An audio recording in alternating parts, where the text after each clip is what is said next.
My dear students, एक बार फिर से आप सभी लोगों का मोस्ट वेलकम है आपके अपने इस यूट्यूब चैनल टारगेट बोर्ड में। तो प्यारे बच्चों, उम्मीद करते हैं कि आप लोग एकदम अच्छे से होंगे, मस्त होंगे, स्वस्थ होंगे, तंदुरुस्त होंगे और मन लगा करके, जी जान लगा करके अपनी पढ़ाई में लगे होंगे, अपनी परीक्षा की तैयारी में लगे होंगे और अपने टॉपर बनने की ओर अपना कदम बढ़ा रहे होंगे। तो प्यारे बच्चों, आज का यह क्लास काफी ज्यादा इंपॉर्टेंट होने वाला है। पिछले दिनों हम यूरोप में राष्ट्रवाद यानी इतिहास का पहला नंबर चैप्टर का शुरुआत किए थे और हमें ऐसा लग रहा है ना कि बच्चों को यह चैप्टर बहुत ही ज्यादा पसंद आ रहा है। बहुत ही ज्यादा बच्चे इस चैप्टर को पसंद कर रहे हैं। अब पसंद करने का एक माध्यम यह भी हो सकता है, एक रीजन यह हो सकता है कि बच्चों को समझ में अच्छा आ रहा है, बच्चों को यह कहानी सुनने में अच्छा लग रहा है। तो इसलिए भी हो सकता है कि स्टूडेंट्स को यह चैप्टर अच्छा लग रहा हो। कहा जाता है कि अगर समझाने वाला बेहतरीन हो तो फिर समझने वाला ना टकटकी लगा करके सब चीजों को सुनता है। वैसे ही प्यारे बच्चों आप लोग हैं। हम आपको वादा किए थे, प्रॉमिस किए थे कि जब हम आपको सोशल साइंस पढ़ाएंगे और खास करके सोशल साइंस में जब हम आपको इतिहास पढ़ाएंगे ना, तो आपको ऐसा लगेगा कि हम कोई सिनेमा देख रहे हैं, आपको ऐसा लगेगा कि हम कोई फिल्म देख रहे हैं और फिल्म के कहानी की तरह आपको सब कुछ याद हो जाएगा। तो पिछले क्लास में हम आपको इतिहास के बारे में कुछ बेसिक चीज बताए थे और साथ ही साथ फ्रांस की क्रांति के बारे में बताए थे। कौन सी फ्रांस की क्रांति के बारे में बताए थे, जरा आप लोग जल्दी से कमेंट करके बता दीजिए। कौन सी फ्रांस की क्रांति के बारे में बताए थे, जरा जल्दी से आप लोग कमेंट करके बता दीजिए। जल्दी से जरा आप लोग एक बार कमेंट करके बता दीजिए कि कौन सी फ्रांस की क्रांति के बारे में बताए थे। हाँ, 1789 ईस्वी के फ्रांस की क्रांति बिल्कुल सही जवाब है। 1789 ईस्वी के फ्रांस की क्रांति के बारे में कल हम आपको बताए थे और 1789 ईस्वी में जो फ्रांस की क्रांति हुई उसमें लुई 16वां मारा गया था। कल हम आपको बताए थे ना? कल हम आपको बताए थे कि लुई 16वां मारा गया था, बताए थे या नहीं बताए थे? 1789 ईस्वी बिल्कुल सही जवाब है। और 1789 ईस्वी में लुई 16वां मारा गया था, उसकी पत्नी भी मारी गई थी और गिलोटिन पर चढ़ा करके लोगों ने काट दिया था। समझ गए? और प्यारे बच्चों, आज हम उसके आगे पढ़ाएंगे और आज मुख्य रूप से नेपोलियन बोनापार्ट के बारे में आप लोग को पढ़ाया जाएगा। नेपोलियन बोनापार्ट का कहानी ना लुई 16वां से ज्यादा खतरनाक है। नेपोलियन बोनापार्ट के बारे में जब आप लोग सुनेंगे तो दांते तले उंगली दबा लेंगे कि अच्छा, नेपोलियन बोनापार्ट ऐसा आदमी था क्या? तो नेपोलियन बोनापार्ट के बारे में आज हम आपको विस्तार से बताएंगे। लेकिन सबसे पहले आप लोग क्लास में अगर जुड़ चुके हैं तो फिर फटाफट से आप लोग एक बार क्लास को शेयर कर दीजिए। चलिए जल्दी जल्दी से आप लोग क्लास को शेयर करिए और कम से कम 1000 बच्चे लाइव क्लास में जुड़ जाइए ताकि हम इस क्लास को शुरू कर सके। जल्दी जल्दी से आप लोग क्लास को शेयर करिए। अपने जितने सारे भी व्हाट्सएप ग्रुप हैं, आपके पास जितने सारे भी व्हाट्सएप ग्रुप हैं, सभी ग्रुप में आप लोग शेयर कर दीजिए। अपने सभी दोस्तों के पास शेयर कर दीजिए, ठीक है ना? अपने सभी दोस्तों के पास शेयर कर दीजिए बच्चों, फटाफट से अपने सभी दोस्तों के पास शेयर कर दीजिए, ठीक है? चलिए, और साथ ही साथ हम यह भी कहेंगे कि जो बच्चे अभी तक इस 10th टॉपर बैच 2024 का हिस्सा नहीं बने हैं तो इसका हिस्सा जल्दी से बन जाइए, क्योंकि आपको तो ट्रेलर हम ऑलरेडी दिखा चुके हैं कि किस तरीके से पढ़ाई करवाया जाएगा। इतिहास का जब पहला नंबर चैप्टर आप लोग शुरू किए तो ट्रेलर वहीं पर देख लिए थे और पिक्चर हम आपको पूरा साल दिखाएंगे। समझ गए ना? तो इसलिए जो बच्चे अभी तक इस क्लास को, इस बैच को परचेज नहीं किए हैं, आराम से आप लोग परचेज कर सकते हैं, जहां पर आपको तमाम तरीके की सुविधा उपलब्ध करवाए जाएंगे जो आपको टॉपर बनाने के लिए पर्याप्त है, आपको रैंकर्स बनाने के लिए पर्याप्त है। जब हम टॉपर की बात करते हैं ना, तो कुछ बच्चों का ऐसा मानना है कि सर आप सिर्फ टॉपर की तरफ ध्यान देते हैं, कमजोर छात्र पर ध्यान नहीं देते हैं। ये बात आपका कहना बिल्कुल गलत है, क्योंकि हम चाहते हैं कि कमजोर छात्र को ही टॉपर बनाया जाए। हम चाहते हैं ना कि जो कमजोर छात्र हैं ना, उनको इस तरीके से पढ़ाया जाए कि उनको मेहनत करने पर मजबूर कर दिया जाए और वो बच्चे जब टॉपर तक पहुंचेंगे ना तो फिर उसका मजा कुछ अलग लेवल का होगा। जो बच्चे पढ़ने में तेज हैं तो उनके बारे में सब जानता है कि हाँ ये पढ़ने में तेज है, टॉपर बन जाएगा। लेकिन कोई बच्चा अगर पढ़ने में कमजोर रहे और अगर वह टॉपर बने तो फिर लोग सोचते हैं अरे वो तो पढ़ने में कमजोर था, टॉपर कैसे बन गया? तो ऐसा बात नहीं है कि हम सिर्फ जो बच्चे पढ़ने में तेज हैं या फिर जो बच्चे टॉपर बनेंगे उन पर ध्यान देते हैं, ऐसा बिल्कुल भी नहीं है।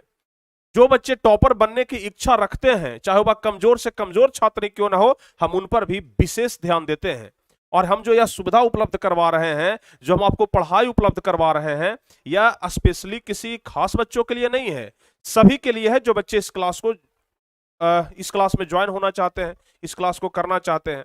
समझ गए ना? चलिए, एक ही टाइम क्लास नहीं चलेगा, फिलहाल अभी एक टाइम क्लास चल रहा है क्योंकि अभी व्यस्तता थोड़ा ज्यादा है, फिर 2 टाइम क्लास हो जाएगा, एक सुबह में और एक शाम में, ठीक है ना? क्लास 2 टाइम हो जाएगा, बिल्कुल भी आप लोग चिंता ना करें, ठीक है? बिल्कुल भी आप लोग चिंता ना करें। चलिए, तो 10th टॉपर बैच 2024 का हिस्सा बनने से आपको फायदा होगा कि बिहार का जो टॉपर बच्चा किया उसका हैंड नोट्स मिलेगा, बाकी सारे सुविधा आपको उपलब्ध करवाए जाएंगे। कुछ भी अगर आपको दिक्कत होता है पेमेंट करने में या फिर इसके बारे में विशेष जानकारी लेना है तो 8114532021 या 9263991125 इस नंबर पे कॉल करके आप लोग जानकारी ले सकते हैं। मात्र 999 रुपए का फीस आपको जमा करना होगा और आप पूरे साल भर हमसे पढ़ाई कर सकते हैं। चलिए, तो आगे बढ़ते हैं बच्चों, और हम आप लोगों को पढ़ा रहे थे इतिहास, और इतिहास के बारे में पिछले क्लास में हम बहुत ही जबरदस्त तरीके से आपको बताए थे। तो चलिए, कुछ क्वेश्चन आपसे पूछ लिया जाए। जल्दी जल्दी से सारे बच्चे बता दीजिए कि इतिहास का जनक किसे कहा जाता है, इतिहास का पिता किसे कहा जाता है? जल्दी से बताइए, इतिहास का पिता किसे कहा जाता है? फटाफट से आप लोग बता दीजिए, इतिहास का पिता किसे कहा जाता है? जरा जल्दी में आप लोग बताइए। हाँ जी, फटाफट से बता दीजिए कि इतिहास का पिता किसे कहा जाता है। देखते हैं कितने बच्चे जवाब दे पाते हैं।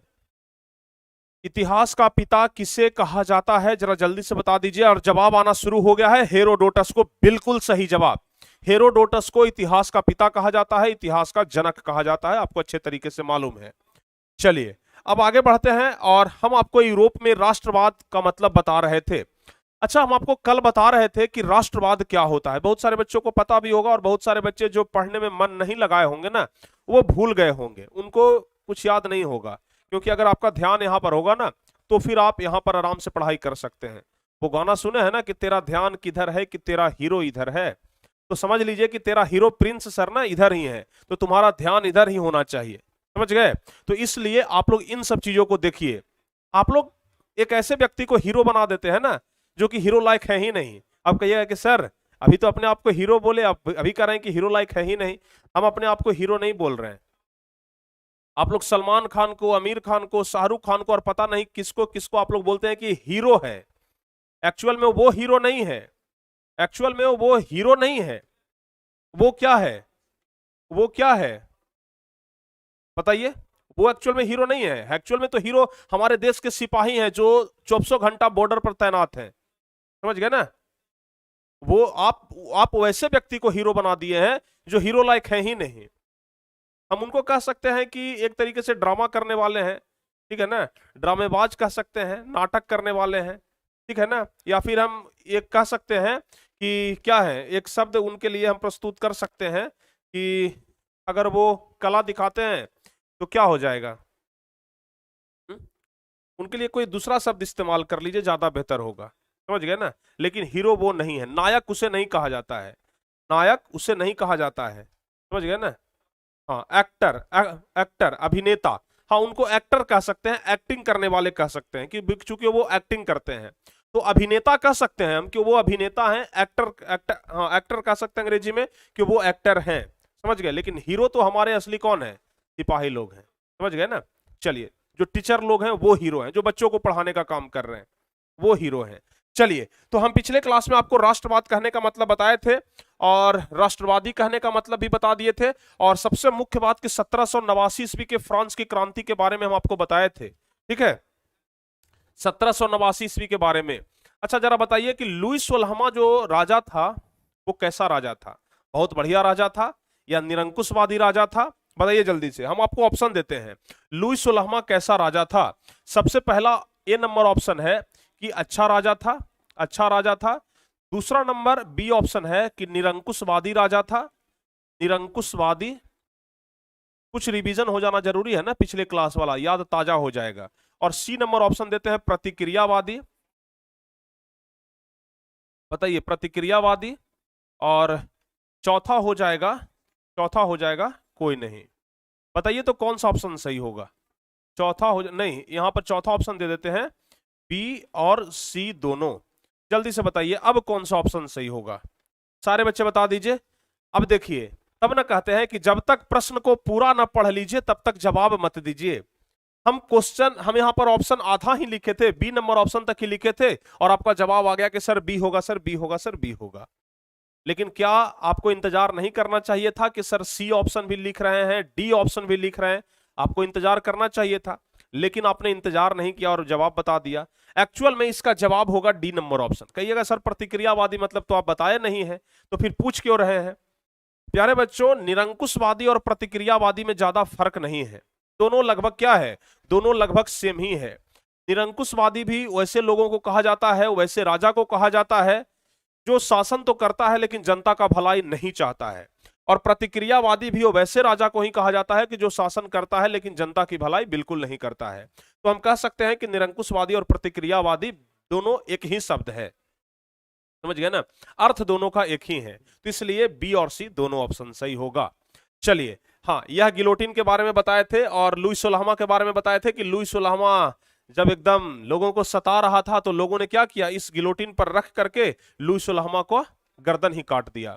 उसके बाद हम आपको यह भी बताए थे कि 1789 ईस्वी के फ्रांस की क्रांति के बाद कौन कौन से मुख्य कार्य किए गए।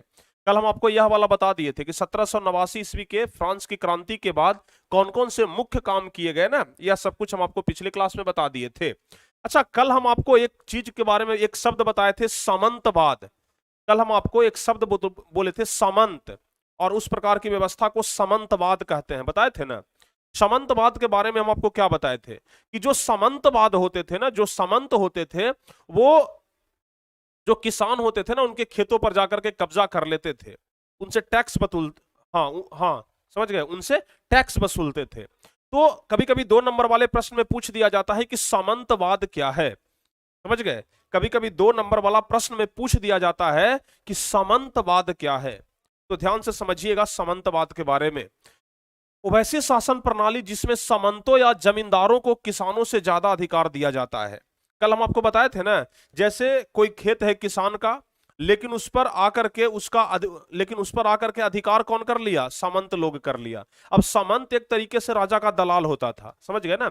राजा क्या कहता था कि जाओ जी सब किसान से टैक्स वसूल करके ले आओ। अब सामंत जब जाता था ना तो वहां पर एक एरिया के किसान को बोल दिया कि देखो भाई, इस एरिया में जितना भी खेत है इस पर इस सामंत का कब्जा होगा, यह सामंत आएगा तुम लोगों से मनमाना ढंग से टैक्स वसूलेगा। ठीक है?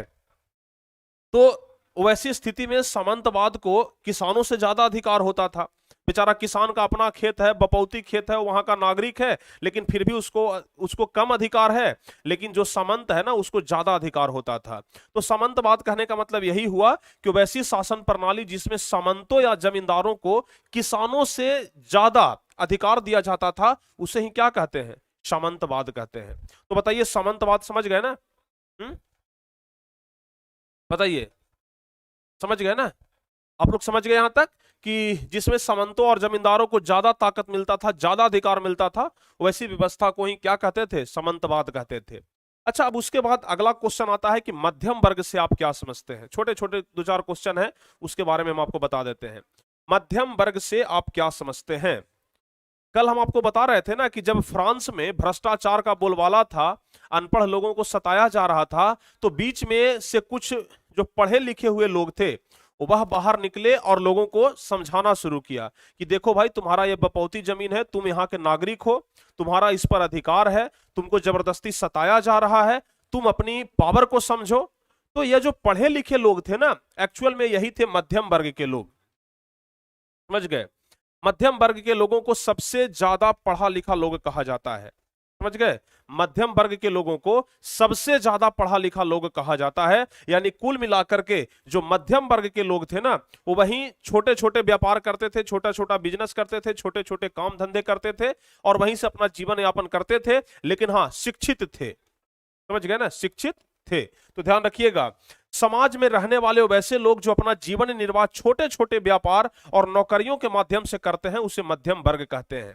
जैसे अभी आप लोग सुनते होंगे या फिर बोलते भी होंगे कि देखो भाई, हम मिडिल क्लास फैमिली से बिलोंग करते हैं। सुनते हैं ना आप लोग, बोलचाल की भाषा में बोलते होंगे मिडिल क्लास फैमिली बोलते हैं। मिडिल मतलब क्या होता है? मध्यम। जैसे हम बोलेंगे ना कि देखिए हम मिडिल क्लास फैमिली से बिलोंग करते हैं, यानी कि हम मध्यम परिवार से बिलोंग करते हैं। और जाहिर सी बात है कि जब मध्यम परिवार से बिलोंग करते हैं तो हमारे पिताजी कोई छोटा मोटा काम करते होंगे या फिर हम कोई छोटा मोटा काम करते होंगे। अगर हम बड़े परिवार से बिलोंग करते तो कोई बड़ा काम करते, कोई बड़ा नौकरी करते, लेकिन मध्यम परिवार से हैं तो इसलिए कोई छोटा मोटा काम करते होंगे। तो मध्यम वर्ग उन्हें ही कहा जाता था कि जो वर्ग छोटे छोटे व्यापार करके या छोटी छोटी नौकरियां करके अपना जीवन यापन जीवन गुजारा करते थे ना, उसी को क्या कहा जाता था? मध्यम वर्ग कहा जाता था। यहां तक बच्चों को समझ में आ गया? यहां तक में कोई दिक्कत है तो बता दीजिए जल्दी से, फटाफट से सारे बच्चे बताइए। यहां तक आप लोगों को कोई प्रॉब्लम तो नहीं है ना? यहां तक कोई प्रॉब्लम नहीं है? चलिए, तो मध्यम वर्ग भी आप लोग समझ गए, यानी कि मिडिल क्लास भी आप लोग समझ गए। अब आगे बढ़ते हैं। अब देखिए अगला नंबर क्वेश्चन है सर्वहारा वर्ग। अगला नंबर क्वेश्चन क्या है? सर्वहारा वर्ग। सबसे पहले प्यारे बच्चों हम आपको एक चीज दिखाते हैं, देखिए सर्वहारा वर्ग, सर्वहारा, सर्वहारा अगर हम इसको अलग अलग करें तो हम इसका मतलब लगा लेते हैं सभी जगह से, सभी सभी, ठीक है ना, सभी जगह से, सभी जगह से। और हारा मतलब क्या हुआ है? हारना। यानी कहने का मतलब कि सभी जगह से हारा हुआ जो वर्ग है वह होता है सर्वहारा वर्ग। जैसे देखते होंगे कि समाज में रहने वाले वैसे लोग जिनके पास रुपयों का अभाव होता है, बेचारे गरीब होते हैं, मजदूरी करके किसी भी तरीके से अपना जीवन यापन करते हैं, वैसे लोगों को कहा जाता है गरीब परिवार। समझ गए ना? और वैसे लोग जब उनका जब तबीयत खराब होता है, उनके परिवार का जब तबीयत खराब होता है ना, तो देखते हैं सब जगह से पैसे मांगते हैं लेकिन बेचारा सभी जगह से हार जाते हैं, कहीं से उनको कोई मदद नहीं मिल पाता है। तो सर्वहारा वर्ग उन्हें ही कहा जाता है जो सभी जगह से हार चुके हैं, यानी कि गरीब वर्ग, मजदूर वर्ग, किसान वर्ग, वो सब आते हैं सर्वहारा वर्ग में। समझ गए? समझ में आ रहा है ना? अगर समझ में आ रहा है तो एक बार सारे बच्चे लिखेंगे एकदम पूरे जुनून के साथ, पूरे जोश के साथ लिखेंगे यस सर समझ में आ रहा है। और जो बच्चे अभी तक क्लास को लाइक नहीं किए हैं जल्दी जल्दी से आप लोग क्लास को लाइक करिए। तो एक बार जो बच्चे क्लास को लाइक नहीं किए हैं क्लास को लाइक कर दीजिए और साथ ही साथ शेयर कर दीजिए। कल जितने सारे बच्चे थे ना उसमें से लगभग 150-200 बच्चे आज कम हैं, तो कल जितने बच्चे जुड़ने चाहिए जल्दी जल्दी से आप लोग शेयर करिए और अपने सारे दोस्त को बुला लीजिए कि हाँ सर अब सबको हम बुला लिए हैं। पावर दिखाइए अपना, टारगेट बोर्ड अपना जो यह परिवार है ना, इस परिवार का पावर दिखाइए। और हम आपको बोले थे कि अपना जो आईडी नेम है उस आईडी नेम के आगे टारगेट बोर्ड लगा लीजिएगा। बहुत सारे बच्चों ने लगाया है, जैसे किसी का नाम सुशील कुमार है तो सुशील कुमार ब्रैकेट में स्टूडेंट ऑफ टारगेट बोर्ड, ठीक है। तो इस प्रकार से हम आपको करने के लिए बोले थे, ठीक है। और बहुत सारे बच्चों ने लगाया है लेकिन कुछ बच्चे अभी तक नहीं लगाए हैं, आप लोग जरूर लगा लीजिएगा। और 7 बजे से प्यारे बच्चों यह क्लास चलता है, आज तो थोड़ा सा लेट हो गया है लेकिन 7 बजे से डेली यह क्लास चलता है यूट्यूब पर। यूट्यूब पर यह क्लास डेली शाम में 7 बजे चलता है, तो 7 बजते ही आप लोग जुड़ जाइएगा, ठीक है ना। और सारे WhatsApp group, Facebook group, Telegram group सब जगह पर जुड़िए, सब जगह पर शेयर करिए। और जिस तरीके से कल हम देख रहे थे कि आप लोगों ने इसे स्टेटस में बहुत ज्यादा लगाया था, किस चीज को? हम आपको बोले थे ना कि बच्चों आप लोग स्टेटस में लगाइएगा, तो कल आप लोगों ने जबरदस्त प्यार दिखाया और इसको आप लोगों ने कल स्टेटस पर लगाया, हमें बहुत अच्छा लगा। तो आज भी हम आपसे रिक्वेस्ट करते हैं कि इसको आप लोग स्टेटस में जरूर लगाइएगा, व्हाट्सएप स्टेटस में जरूर लगाइएगा, ताकि अपना यह परिवार लोगों के बीच में जा सके, इस परिवार के बारे में लोग जान सके। समझ गए ना? जब तक अपने इस परिवार के बारे में हम लोगों को नहीं बताएंगे कौन जानेगा। और इसके बताने के लिए आप सदस्य हैं। जैसे कोई एक राजनीतिक दल चलता है ना, कोई राजनीतिक पार्टी चलता है, तो ऊपर में तो प्रधानमंत्री हो गए भाई, ऊपर में बड़े नेता, लेकिन पार्टी चलता है छोटे छोटे नेताओं से, यानी कि कार्यकर्ता से, वॉलंटियर से चलता है। तो हम कह सकते हैं ना कि आप लोग भी टारगेट बोर्ड के वॉलंटियर हैं। स्टूडेंट हमारे जरूर हैं, छोटे भाई हमारे जरूर हैं, लेकिन टारगेट बोर्ड के वॉलंटियर भी हैं, कार्यकर्ता हैं आप लोग। हमारे टारगेट बोर्ड के एक परिवार के सदस्य हैं जिनका एक दायित्व है कि इस परिवार को आगे बढ़ाएं, इस परिवार को संतुलन में रखें। तो बच्चों आप लोगों से रिक्वेस्ट है कि इसको आप लोग स्टेटस में जरूर लगाएं। जिन दोस्तों के पास जब तक जानकारी नहीं है कि टारगेट बोर्ड पर टॉपर बैच चलाया जा रहा है, तो फिर वैसे बच्चों को आप जरूर बताएं, अपने दोस्त को बताएं, अपने भाई बहन, चचेरा मचेरा फुफेरा सबको बताइए कि टारगेट बोर्ड का क्लास ज्वाइन करिए, वहां से बेहतरीन पढ़ाई आपको मिलेगा। अभी आप लोग पढ़ करके देख रहे हैं ना, आप लोग तो पढ़ करके देख रहे हैं। अगर आपको ऐसा लग रहा है कि नहीं सर बढ़िया नहीं पढ़ा रहे हैं तो फिर मत बोलिएगा, लेकिन अगर आपको 1% भी लग रहा है ना कि सर बढ़िया पढ़ा रहे हैं, तो फिर प्लीज आपसे रिक्वेस्ट है कि इस परिवार को आगे बढ़ाइए। आपके बिना हम अधूरे हैं, हमारे बिना आप अधूरे हैं। समझ गए? तो आपके बिना हम अधूरे हैं, शायद आप हमारे बिना अधूरे हैं कि नहीं है ये तो भगवान जाने, लेकिन हम आपके बिना अधूरे हैं, तो जरूर आप लोग इस परिवार को आगे बढ़ाइएगा। ठीक है, चलिए। तो सर्वहारा वर्ग के बारे में हम आपको बता रहे थे। तो अगर परीक्षा में आ जाए कि सर्वहारा वर्ग किसे कहते हैं, तो आप लोग ध्यान रखिएगा, लिखेंगे कि समाज में रहने वाले वैसे लोग, समाज में रहने वाले वैसे लोग। अभी जल्दी से आप लोग क्लास को लाइक करिए, अभी तक बहुत सारे बच्चे लाइक नहीं किए हैं। हमें बोलना पड़ता है इन सब चीजों के लिए, जो कि तुरंत हो सकता है, हमारा टाइम डिस्टर्ब ना हो, तो आप लोग क्लास को लाइक कर दीजिए। ठीक है, समाज में रहने वाले वैसे लोग जिसमें गरीब शामिल हो, किसान शामिल हो, मजदूर शामिल हो, तो वैसे वर्ग को ही कहा जाता है सर्वहारा वर्ग। अब बताइए, गरीब लोग सभी जगह से हारा हुआ रहता है कि नहीं रहता है? बेचारा अपने पूरे समाज में हार जाता है, समझ गए ना? तो गरीब लोग सभी जगह से हारा हुआ है। मजदूर लोग, बेचारा मजदूरी करता है तो खाता है, मजदूरी नहीं करेगा तो हो सकता है कि भूखे रहना पड़े। सुबह का खाता है तो शाम के बारे में सोचता है, शाम का खाता है तो सुबह के बारे में सोचता है। ठीक है, तो गरीब लोग, मजदूर लोग, और किसान का तो कहना ही नहीं है। बेचारे साल भर मेहनत करके फसल लगाते हैं, एक बार आंधी आ गया, तूफान आ गया, पत्थर पड़ गया, पूरा फसल बर्बाद हो जाता है। तो यह भी सभी जगह से हारे हुए लोग हैं। तो इन सभी लोगों को ही क्या कहा जाता है? सर्वहारा वर्ग कहा जाता है। क्या कहा जाता है? सर्वहारा वर्ग कहा जाता है। याद रहेगा? बताइए जल्दी से, याद रहेगा ना? कहीं गड़बड़ाने की तो कोई बात नहीं है।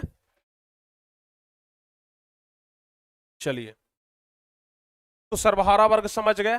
समाज में रहने वाले वैसे लोग जिसमें गरीब, किसान, मजदूर शामिल होते हैं, उसे सर्वहारा वर्ग कहते हैं। या फिर कह सकते हैं कि जिसके पास पूंजी का अभाव होता है। अब गरीब के पास पूंजी का अभाव होता है कि नहीं होता है? अगर गरीब के पास कोई बीमारी आ जाए, 1 लाख रुपया, 2 लाख रुपया खर्च करने का बारी आ जाए, तो बेचारे के पास कहां से आएगा? या तो अपना घर द्वार जमीन बेचेगा, अपना किडनी निकाल करके बेचेगा, यही ना होगा? बताइए। तो इनके पास पूंजी का अभाव होता है, समझ गए ना? गरीबों के पास क्या होता है? पूंजी का अभाव होता है। सर्वहारा वर्ग के पास पूंजी का अभाव होता है, तथा जिनकी स्थिति जो होती है वह बिल्कुल दयनीय होती है। समझ गए ना यहां तक? चलिए, अब एक लास्ट थोड़ा सा और बच गया है, साम्राज्यवाद क्या है। साम्राज्यवाद के बारे में हम आपको बता देते हैं, ताकि आगे आपको समझने में आसानी हो। पहले देखते थे, पहले के राजा महाराजा क्या करते थे ना, कि जैसे यहां पर शासन कर रहे हैं, लेकिन उनको उतना से चैन नहीं मिलता था। उनको लगता था ना कि अगल बगल वाला जो राज है ना, सब पर हम आक्रमण कर लें, सब पर हम आक्रमण कर लें, सब पर आक्रमण कर लें। तो राजा महाराजा क्या करते थे? सैनिक लेकर के निकलते थे, और अगल बगल के जो कमजोर इलाके होते थे, जहां का राजा कमजोर होता था, वहां पर जाकर के लड़ाई लड़ता था, युद्ध करता था, और उस पर जबरदस्ती कब्जा कर लेता था, और अपने एरिया का विस्तार करता था, अपने राज्य का विस्तार करता था। तो अपने राज्य का विस्तार करना ही क्या कहलाता है? साम्राज्यवाद कहलाता है। समझ गए? जैसे आप लोग जानते होंगे कि भगवान रामचंद्र जी अश्वमेध यज्ञ के लिए घोड़ा छोड़े थे, अश्वमेध यज्ञ के लिए घोड़ा छोड़े थे। और अश्वमेध यज्ञ का एक, मतलब कह सकते हैं कि नियम कानून होता है कि घोड़ा जहां तक जा रहा है, जहां तक जा रहा है वह एरिया हमारा है, और जो व्यक्ति इस घोड़े को पकड़ लिया उसे हमसे युद्ध करना होगा। समझ गए ना? जो घोड़े को पकड़ लिया उसको हमसे युद्ध करना होगा। तब ना देखे थे कि लवकुश घोड़ा को पकड़ लिए थे, और तब जाकर के लवकुश और अयोध्या वालों के बीच में युद्ध हुआ था। सबको सुला दिए थे लवकुश अकेले। अंत में जब श्री रामचंद्र जी जब धनुष अपना निकाल करके तान दिए, तब वहां पर गुरु जी आ गए और बोले कि प्रभु ये क्या कर रहे हैं? अपने बच्चों पर, अपने नादान बच्चों पर आप धनुष चला रहे हैं, तीर चला रहे हैं। तो उसी तरीके से साम्राज्यवाद होता है। अपने राज्य का विस्तार करना ही क्या कहलाता है? साम्राज्यवाद कहलाता है। समझ गए? तो जब कोई बड़ा देश किसी छोटे देश पर जबरदस्ती अपना अधिकार जमा लेता है, तो उसे साम्राज्यवाद कहते हैं। अब कोई छोटा देश है, जैसे पाकिस्तान छोटा है, ठीक है ना? पाकिस्तान क्या है? छोटा है। अब भारत वाला जाएगा और पाकिस्तान पर जबरदस्ती कब्जा कर लेगा, तो हम कहेंगे कि भारत का साम्राज्यवाद हुआ। समझ गए ना? साम्राज्य विस्तार हुआ। समझ गए? पहले देखते थे ना, अशोक निकला था कि हम पूरा विश्व को ही जीत लेंगे, पूरा दुनिया को ही जीत लेंगे। लेकिन जब कलिंग के युद्ध में गया तो वह बेचारा हार गया था, वो उसमें भी औरतों से हार गया था। समझ गए? तो अपने से जो कमजोर देश हैं उन पर जबरदस्ती कब्जा कर लेना ही क्या कहलाता है? जबरदस्ती कब्जा कर करके उनके एरिया को हड़प लेना, उनके एरिया को अपने राज्य में मिला लेना ही क्या कहलाता है? साम्राज्यवाद कहलाता है। तो जब कोई बड़ा देश किसी छोटे देश पर जबरदस्ती अपना अधिकार जमा लेता है, उसे साम्राज्यवाद कहते हैं। साम्राज्यवाद का शाब्दिक अर्थ होता है शोषण करना। अब जाहिर सी बात है कि कोई बड़ा देश कोई छोटा देश पर अपना जबरदस्ती कब्जा करेगा तो उसका शोषण ही न किया, शोषण ही किया। जैसे अंग्रेज वाला आकर के भारत पर कब्जा कर लिया था, समझ गए ना? अंग्रेज आया था और भारत को गुलाम बना लिया था, यानी कि वहां से क्या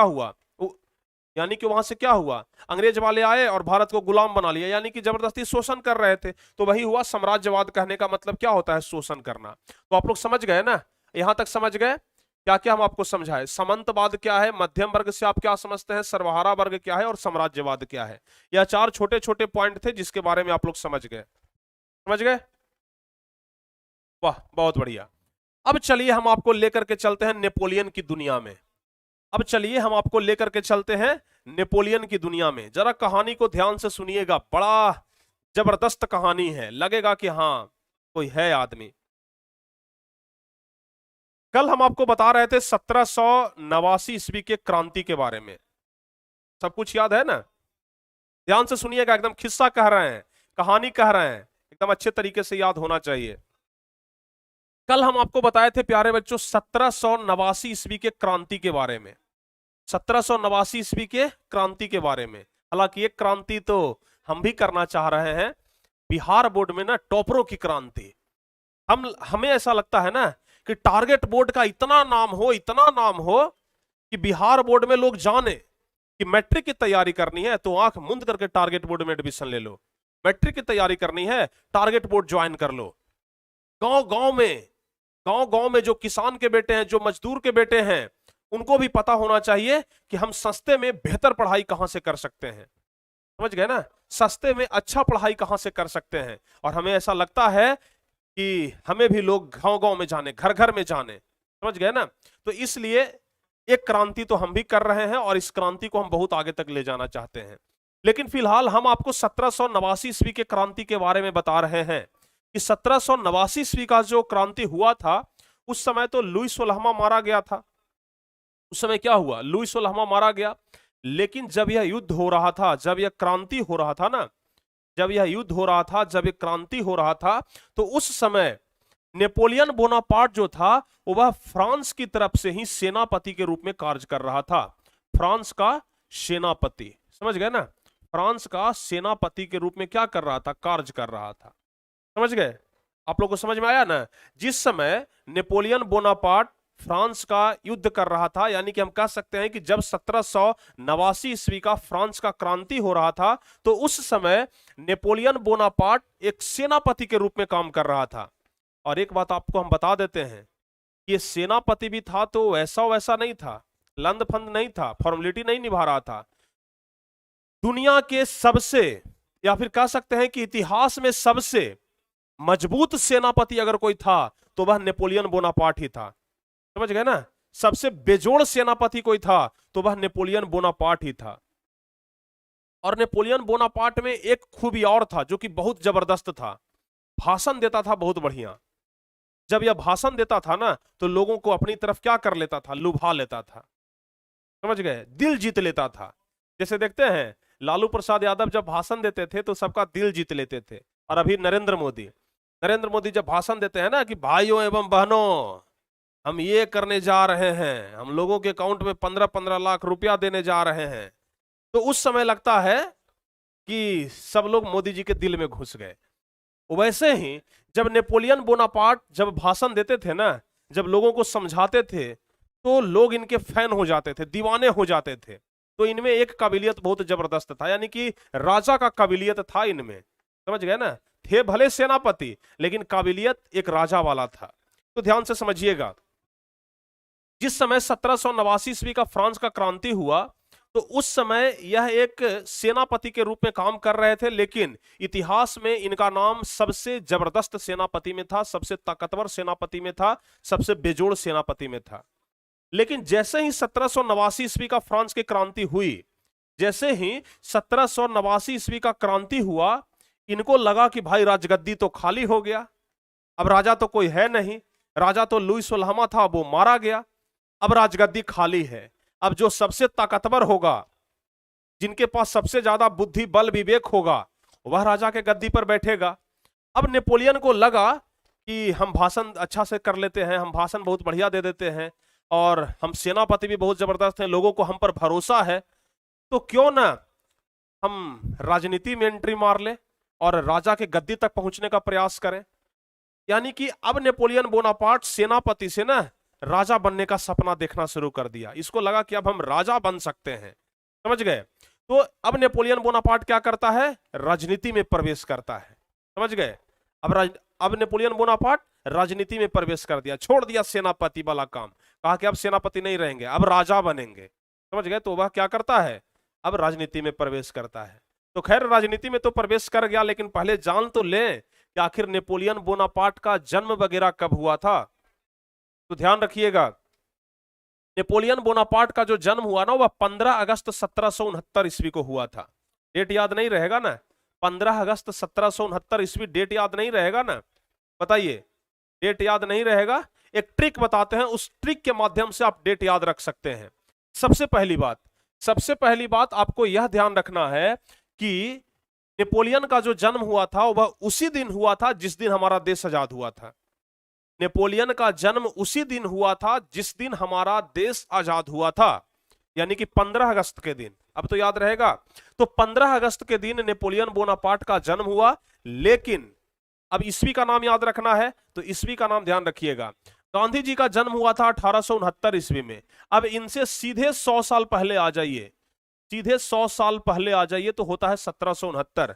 यानी कि आप लोग इस तरीके से ध्यान रख सकते हैं कि गांधी जी से 100 साल पहले जन्म कौन ले लिए थे, नेपोलियन बोनापार्ट। अब जो बढ़िया काम करता है ना, सबका जन्म होता है 69 ईस्वी में। यह भी ट्रिक एक हो सकता है, ट्रिक हो सकता है। जैसे 1769 ईस्वी में जन्म ले लिए नेपोलियन बोनापार्ट, बढ़िया काम किया। 1869 ईस्वी में ले लिए गांधी जी जन्म, बढ़िया काम किए, समझ गए। तो यह एक छोटा सा ट्रिक है, आप ट्रिक के माध्यम से याद रख सकते हैं। तो नेपोलियन बोनापार्ट का जन्म कब हुआ, 15 अगस्त 1769 ईस्वी को, याद रहेगा। नेपोलियन बोनापार्ट का जन्म कब हुआ, 15 अगस्त 1769 ईस्वी को। अब देखते हैं, जब कोई बच्चा जन्म लेता है, अगर बचपन में उसका थोड़ा सा फेस का रंग काला है तो नाम रख देता है सब कारा, अगर फेस का रंग गोरा है तो नाम रख देता है गोरका।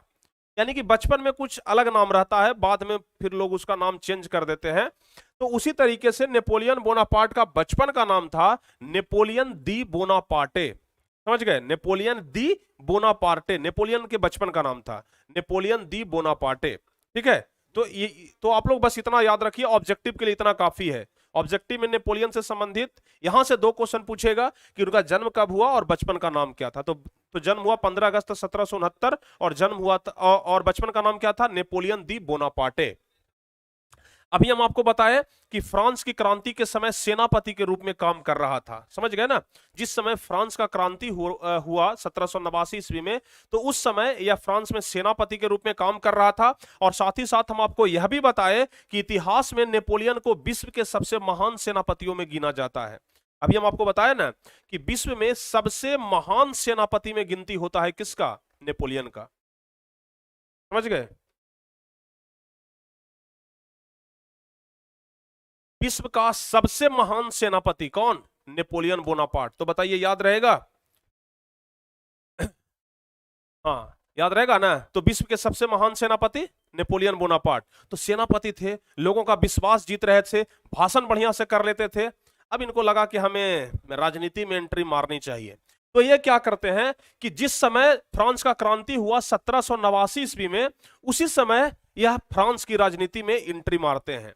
अब चुनाव लड़ने के लिए बेदम है भाई कि अब हम राजा बनना चाहते हैं। तो 1789 ईस्वी में क्या किए, फ्रांस की राजनीति में प्रवेश कर गए। 1789 ईस्वी में फ्रांस की क्रांति में प्रवेश गए। जल्दी से आप लोग कमेंट में बताइए, फ्रांस की क्रांति, हाँ फ्रांस की राजनीति में कब प्रवेश किए, जल्दी से आप लोग जरा एक बार कमेंट कर दीजिए। तो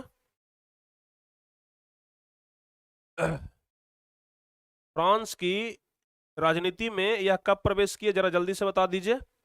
आपका जवाब क्या होगा, थोड़ा सा बस 1 सेकंड होगा।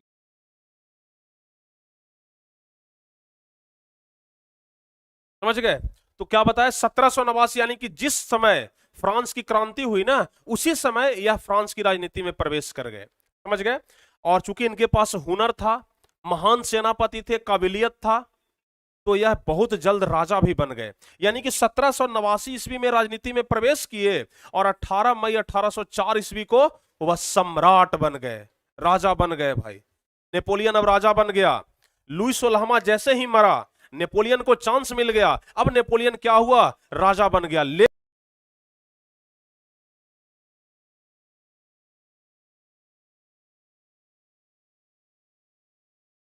अब बताइए, जा रहा है बिल्कुल क्लियर?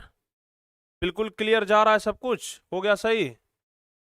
चलिए बहुत बढ़िया। थोड़ा सा नेटवर्क का प्रॉब्लम है, आज हो ही रहा है नेटवर्क का प्रॉब्लम। नेटवर्क प्रॉब्लम के कारण तो आज लेट थोड़ा क्लास भी स्टार्ट हुआ था।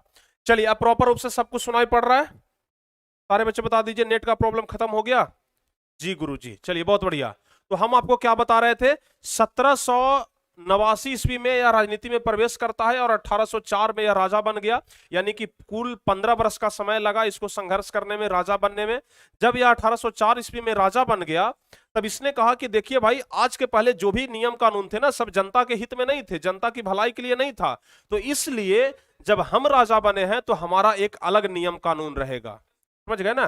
तो नेपोलियन जैसे ही राजा बना, 1804 ईस्वी में नेपोलियन जैसे ही राजा बना, तो नेपोलियन अपना एक अलग कानून बनाया। कहा कि अब हम भ्रष्ट नहीं आदमी हैं, हम बहुत बढ़िया आदमी हैं, ईमानदार आदमी हैं, तो हमारा कानून भी जो रहेगा ना, एकदम ईमानदारी वाला रहेगा। तो इसलिए नेपोलियन जैसे ही राजा बना, अपना एक अलग कानून बनाया, और इस कानून का नाम क्या पड़ा, नेपोलियन संहिता। जैसे बाबा साहब भीमराव अंबेडकर भारत के लिए नियम कानून बनाए थे, और उस नियम कानून के जो किताब था, उस किताब का नाम क्या पड़ गया, उस किताब का नाम क्या था, संविधान बोला गया, उसे संविधान बोला गया ना। बाबा साहब भीमराव अंबेडकर ने जो पुस्तक लिखी भारत की कानून व्यवस्था को बनाए रखने के लिए, उस कानून के किताब का नाम क्या पड़ गया, भारत का संविधान।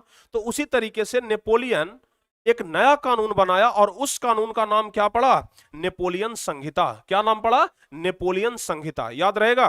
बताइए, नेपोलियन संहिता याद रहेगा ना? सारे बच्चे एक बार कमेंट बॉक्स में लिखिए नेपोलियन संहिता, ताकि आप लोग को याद हो जाए।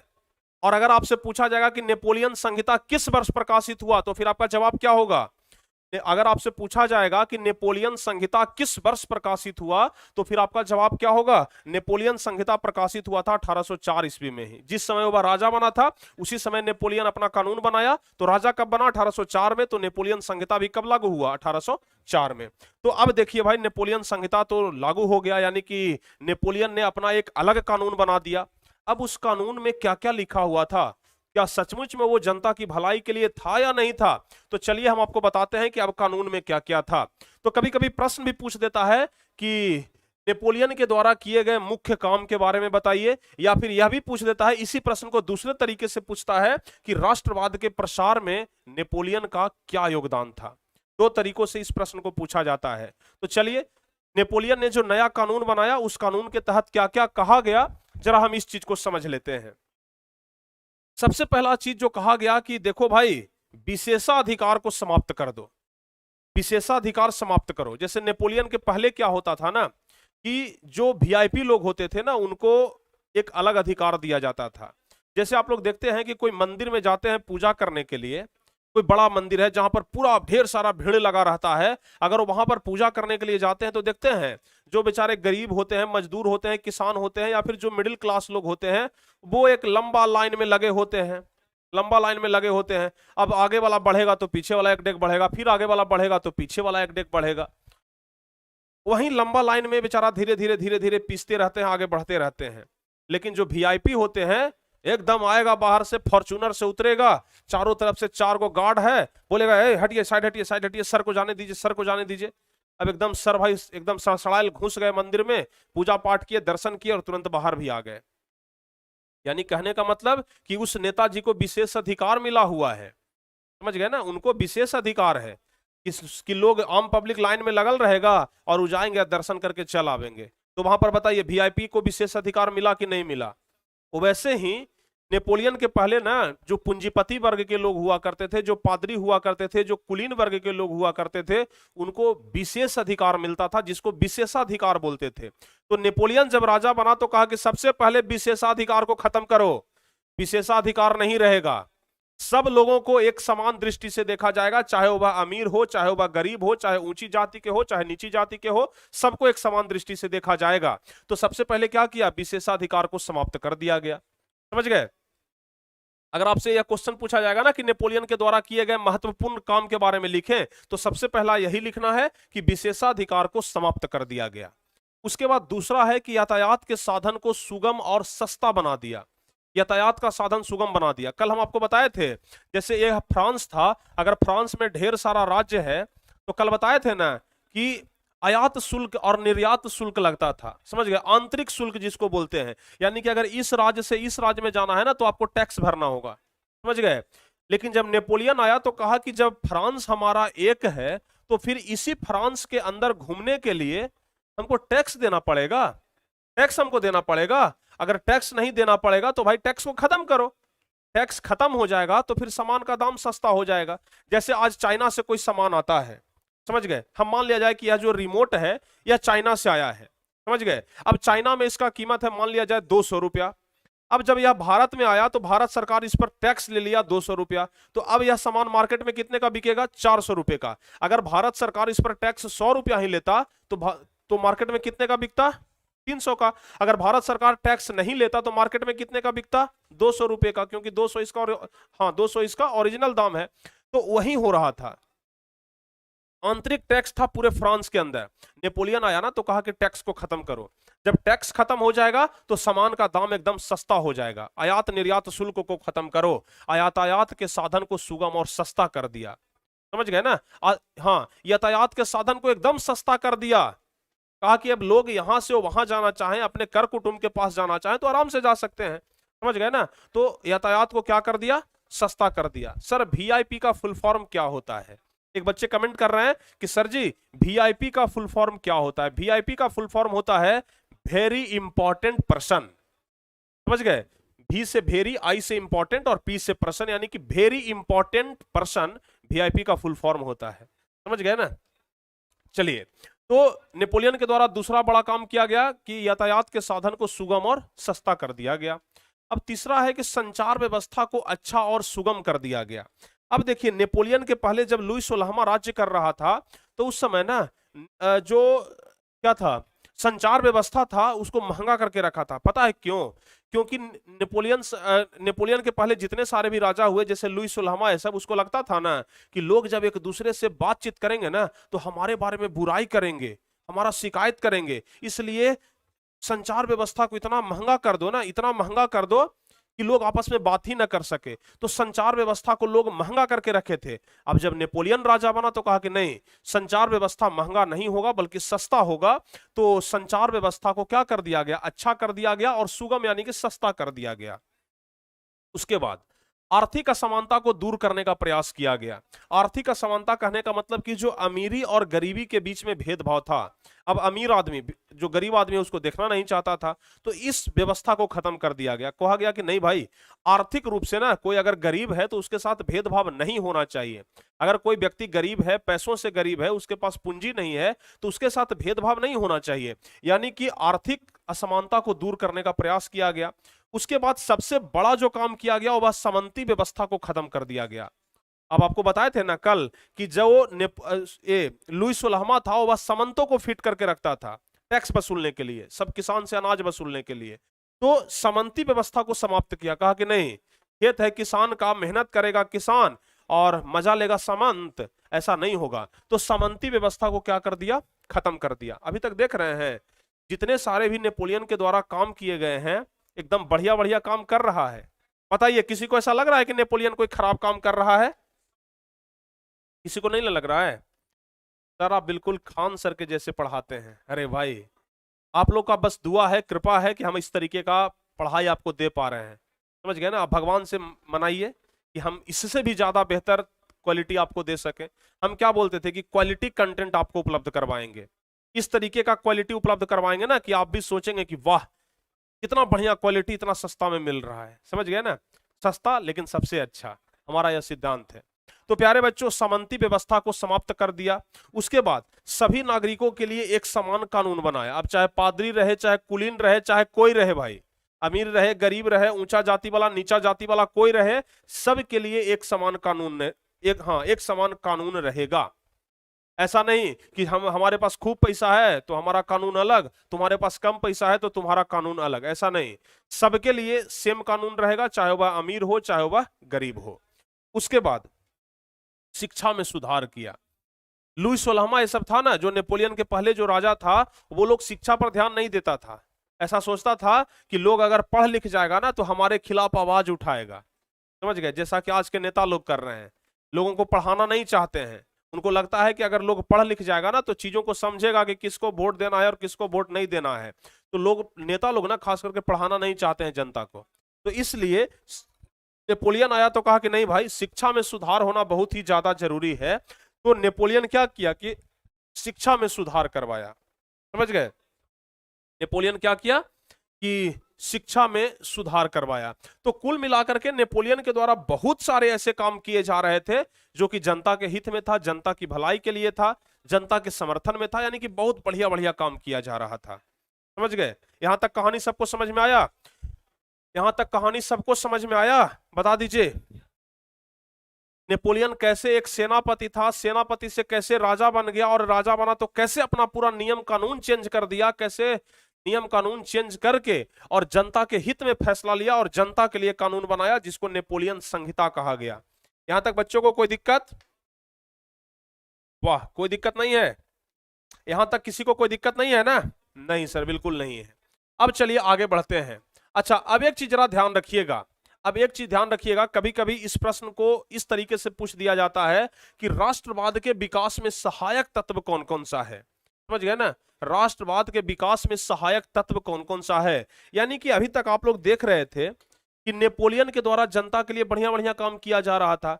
अब लुई 16वां को लोग क्यों हटाया था? क्योंकि लोग बढ़िया काम नहीं कर रहा था, वो राजा बढ़िया काम नहीं कर रहा था। लोगों के मन में राष्ट्रवाद की भावना पनपी और लोग उसको क्या किया? हटा दिया, समझ गए। राष्ट्रवाद की भावना पनपी और उसको हटा दिया। तो यहां पर क्वेश्चन एक पूछता है, 2 नंबर वाला क्वेश्चन पूछता है कि राष्ट्रवाद के विकास में सहायक तत्व कौन कौन सा है। तो राष्ट्रवाद का विकास यानी कैसे हुआ, कौन कौन सा ऐसा कारक है जिसके वजह से राष्ट्रवाद का विकास हुआ। तो ध्यान रखिएगा, राष्ट्रवाद के विकास में निम्नलिखित सहायक तत्व हैं, जिसमें सबसे पहला है कौन सा?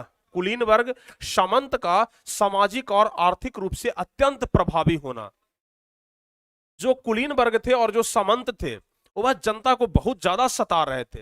अब कुलीन वर्ग जिनके पास थोड़ा सा इज्जत शोहरत था, पैसा था, वे लोग गरीबों को सता रहे थे, और सामंत लोग किसानों को सता रहे थे। तो जाहिर सी बात है कि जो गरीबों को सताएगा, किसानों को सताएगा, तो किसान और गरीब मिलकर के आवाज तो उठाएगा ना भाई, आवाज तो उठाएगा। तो लोगों ने क्या किया? आवाज उठाया। तो सब राष्ट्रवाद के विकास में सहायक तत्व क्या हो गया? कुलीन वर्ग और सामंत का सामाजिक और आर्थिक रूप से अत्यंत अत्यंत प्रभावी होना। यह हो गया पहला कारण। दूसरा हो गया मध्यम वर्ग का उदय। मध्यम वर्ग जो कि शिक्षित वर्ग था, समझ गए ना। मध्यम वर्ग क्या हुआ? धीरे धीरे धीरे धीरे लोग ऊपर उठना शुरू हो गया, समझ गए। तो मध्यम वर्ग लोग पढ़े लिखे लोग होते थे, तो मध्यम वर्ग का उदय होना शुरू हो गया। तो दूसरा कारण यह हो गया कि मध्यम वर्ग का उदय। अब तीसरा क्या हो गया कि नेपोलियन जब राजा बना ना, तो नेपोलियन कहा कि देखो भाई, जनता को इतना लोग नीचे कर दिया है ना, समाज को इतना नीचे कर दिया है कि अगर समाज को कोई बढ़िया काम भी हम सिखा रहे हैं तो लोग सीखना नहीं चाह रहा है। अगर आप लोग देखते होंगे, अगर कोई मैसेज जनता को देना हो ना तो लोग फिल्मों का कॉपी बहुत करते हैं, नाटक उटक का कमेंट, हाँ नाटक का कॉपी बहुत करते हैं। अगर कोई ड्रामा करे ना तो उसका कमेंट बहुत करते हैं। जैसे देख रहे थे कुछ दिन पहले पुष्पा फिल्म निकला था, तो लोग पूरा एकदम डायलॉग मार रहे थे कि पुष्पा झुकेगा नहीं साला, इस प्रकार के डायलॉग मार रहे थे ना। लेकिन जरा आप सोच करके देखिए, अगर कोई जनता को मैसेज देना रहे और वो सब नाटक करके जनता को सिखाया जाए तो कितना बढ़िया रहेगा। तो नेपोलियन ने कहा ना कि देखो भाई, जनता को जागरूक करने के लिए नुक्कड़ नाटक करो, समझ गए ना। जनता को जागरूक करने के लिए नुक्कड़ नाटक करो, नाटक की मदद से जनता को जागरूक करो। तो क्या हुआ? ध्यान रखिएगा, नुक्कड़ नाटक और खेल ड्रामा किया गया और लोगों को जागरूक करने का प्रयास किया गया कि नहीं भाई, लोगों को देश के प्रति जागो, देश के बारे में सोचो, देश तुम्हारा है, तुम यहाँ के नागरिक हो। तो नुक्कड़ नाटक और खेल ड्रामा के जरिए लोगों को जागरूक करने का प्रयास किया गया। और नुक्कड़ नाटक और खेल ड्रामा के जरिए जो लोगों को जागरूक करने का प्रयास किया गया, तो उस तरीके के जो घटना होता था ना, या फिर नुक्कड़ नाटक के जरिए जो लोगों को जगाया जा रहा था, उसको कहते हैं रूमानीवाद। क्या कहते हैं? रूमानीवाद। अगर आपसे कोई पूछेगा कि रूमानीवाद क्या है, तो आपको बताना है कि नुक्कड़ नाटक और खेल ड्रामा के जरिए लोगों को जो जागरूक करने का काम किया जा रहा था, लोगों को जो जगाने का काम किया जा रहा था, लोगों के अंदर राष्ट्रवाद की भावना भड़काने का काम किया जा रहा था, उसी को कहते हैं रूमानीवाद। समझ गए? जब तक तोड़ेंगे नहीं तब तक छोड़ेंगे नहीं। Vikas Kumar, student of target board. वाह क्या बात है। जब तक तोड़ेंगे नहीं तब तक छोड़ेंगे नहीं। देखिए, जब सिक्का उछल ही चुका है तो क्यों ना हेड भी अपना और टेल भी अपना। क्या? जब सिक्का उछल ही चुका है तो हेड भी अपना होगा और टेल भी अपना होगा। समझ गए? एक कविता जो कि हमको पहले याद था कि सोना जितना तपता है उतना ही प्रखर निखरता है। समझ गए ना? सोना को जितना तपाइएगा ना वो उतना ज्यादा चमकेगा। लोहे पर जितनी धार लगे वो उतना खूब चलता है। समझ गए? लोहा पर जितना धार लगेगा ना उतना खूब चमकेगा। लोहे पर जितनी धार लगे वो उतना खूब चमकता है। और मिट्टी जितना तपता है धुन पर खूब खनकता है। तो मिट्टी को जितना पकाओगे ना वो उतना खूब खनकेगा, मजबूत होगा। तो समझ लीजिए कि आप भी एक मिट्टी हैं, आपको हम पकाने का काम कर रहे हैं। जितना पकिएगा उतना खनकिएगा। समझ गए? जितना पकिएगा उतना खनकिएगा। तो हम आपको एकदम पका हुआ मिट्टी का बर्तन बनाएंगे, जल्दी फूटिएगा नहीं आप लोग। समझ गए ना? तो नुक्कड़ नाटक और खेल ड्रामा के जरिए लोगों को जागरूक करने का प्रयास किया गया, जिसे रूमानीवाद कहा जाता था। रूमानीवाद समझ गए आप लोग? वाह, लव यू सर। अरे love you so much my dear, love you so much. तब ना कह रहे हैं कि 15 तारीख से पहले आप लोग ले लीजिए। 15 अप्रैल से पहले आप लोग टॉपर बैच में ज्वाइन हो जाइए। 15 अप्रैल के बाद एप्लीकेशन पर क्लास चलेगा। हाँ, हालांकि यूट्यूब पर भी चलेगा लेकिन कुछ कुछ टॉपिक चलेगा, पूरा नहीं चलेगा। तो 15 अप्रैल से पहले आप लोग एप्लीकेशन को ज्वाइन कर लीजिए, टारगेट बोर्ड ऐप पर जुड़ जाइए, ताकि फिर आगे कोई दिक्कत ना हो। समझ गए? तो यहां तक समझ गए ना? रूमानीवाद, राष्ट्रवाद के विकास में सहायक तत्व कौन कौन से हैं आप लोग समझ गए? चलिए अब देखिए, अब लोगों के मन में तो भाई राष्ट्रवाद का भावना तो पनप रहा था। लोग देश के प्रति सोच रहे थे कि किस तरीके से देश का विकास किया जाए। लेकिन कुछ लोग थे ना जो उदारवादी थे। अब कहिएगा कि सर ये उदारवादी शब्द कहां से आ गया? अभी तो नया नया शब्द ढेरों मिलेंगे। देखिए, उदारवादी कहने का मतलब होता था ना, होते थे तो राष्ट्रवादी ही, लेकिन अलग तरीके से वो सोचते थे। समझ गए? होते थे एक्चुअल में राष्ट्रवादी, लेकिन सोचने का तरीका कुछ उनका अलग था। कैसे सोचते थे भाई? क्या दिमाग से नहीं सोचते थे? दिमाग से ही सोचते थे, लेकिन अलग तरीके से सोचते थे। जो उदारवादी लोग थे ना, उनका कहना था कि आर्थिक रूप से लोगों को एक किया जाए। समझ गए? उदारवादी लोगों का, हाँ, जो उदारवादी लोग थे ना उनको कहा जाना था, जो उदारवादी लोग थे उनका कहना था कि आर्थिक रूप से लोगों को एक करिए। यानी कि ना, जो अमीर और गरीब के बीच में जो भेदभाव हो रहा है उस भेदभाव को पहले खत्म कर दीजिए, अपने आप लोग राष्ट्रवादी हो जाएंगे। तो इसलिए यहां से एक क्वेश्चन और बनता है कि उदारवादी राष्ट्रवाद से आप क्या समझते हैं? देखिए, हमारा पढ़ाने का तरीका बाबू कुछ ऐसा ही है कि हम जब टॉपिक को पढ़ाते हैं ना, तो उस टॉपिक से संबंधित जो क्वेश्चन है, क्वेश्चन भी हम तुरंत लिखा देते हैं। समझ गए? उस टॉपिक से संबंधित जो क्वेश्चन है ना, हम क्वेश्चन भी तुरंत लिखा देते हैं ताकि आपको दिक्कत ना हो। समझ गए? तो क्वेश्चन भी हम तुरंत लिखा देते हैं। अब देखिए ना, जिस टॉपिक के बारे में पढ़ा रहे हैं उस टॉपिक से संबंधित कौन कौन से क्वेश्चन आपके परीक्षा में पूछे जाएंगे, तब हम लगातार बताते चलते हैं। समझ गए? बहुत सारे टीचर क्या करते हैं, पूरा किताब खत्म कर दिए तो लास्ट वाला, जैसे देखिए ना भाई, ये पूरा मान लिया जाए कि इतिहास का एक किताब है, तो कुछ टीचर क्या करते हैं, जैसे पूरा एक किताब पढ़ के खत्म कर दिए, एकदम रीडिंग दे दिए, गैरीबाल्डी तो मेटरनिख तो बिस्मार्क, और जब सब खत्म कर देंगे ना तो लास्ट में उनको यहाँ पर कुछ क्वेश्चन आंसर दिखाई पड़ता है, जो कि मात्र 5 है और नीचे 5, मतलब कि 5-10 क्वेश्चन रहता है। इसको करवा देंगे और कहेंगे कि जाओ भाई तुम्हारा हो गया, कहानी खत्म, ये पहला चैप्टर खत्म। हम आपको बता देते हैं कि किताब में जो एक क्वेश्चन रहता है ना दिया हुआ, यहां से क्वेश्चन कभी नहीं पूछेगा, इतना आप कंफर्म मान लीजिए।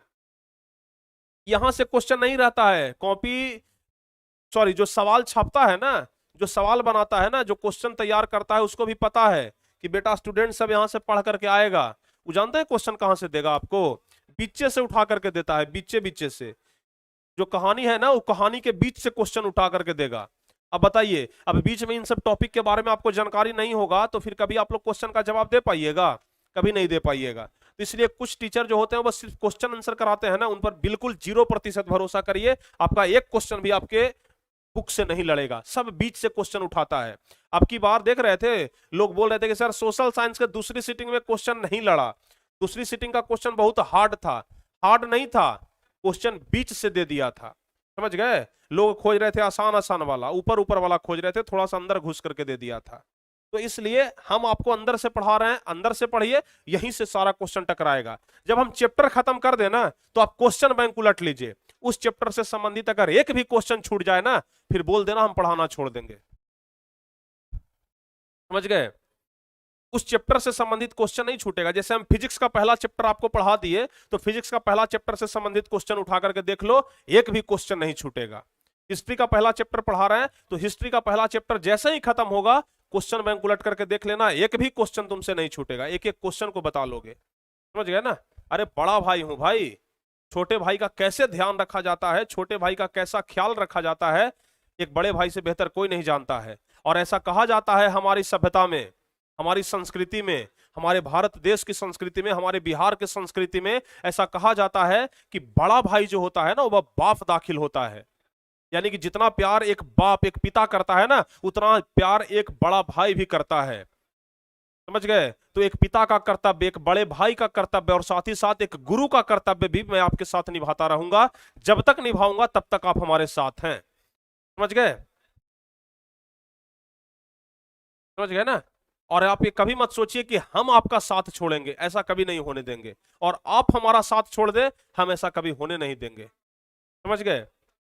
हम आपका साथ जोड़ें, हम आपका साथ छोड़ें, ऐसा कभी नहीं होगा। और आप हमारा साथ छोड़ दें, हम ऐसा कभी होने नहीं देंगे, क्योंकि भाई भाई के बीच बंटवारा नहीं हो सकता है, समझ गए ना? हाँ, हम और आप भले सहोदर नहीं हैं, लेकिन सहोदर से कम भी नहीं है, समझ गए? तो इन सब चीजों का ध्यान रखिए। चलिए, और बहुत सारे बच्चे जब हमें बोलते हैं ना कि माई बिग ब्रदर, तो हमें बहुत अच्छा लगता है, समझ गए ना? जब लोग बोलते हैं कि सर, सर जब लोग बोलते हैं ना, बच्चे कुछ सर बोलते हैं, उससे कहीं ज्यादा अच्छा हमें लगता है जब लोग बोलते हैं कि मेरे बड़े भाई, माई बिग ब्रदर प्रिंस सर। तो उस समय हमें लगता है कि बहुत ज्यादा गर्व फील होता है, लगता है कि नहीं भाई, हम अपने बड़े भाई की जिम्मेदारी को अच्छे से निभा रहे हैं, समझ गए ना? तो आप हमारे बड़े भाई हैं, और किस तरीके से बड़े भाई की जिम्मेदारी को निभाया जाता है हमको पता है। चलिए आगे बढ़ते हैं। तो जो उदारवादी लोग थे ना, उनका कहना था कि आर्थिक रूप से लोगों को एक करिए।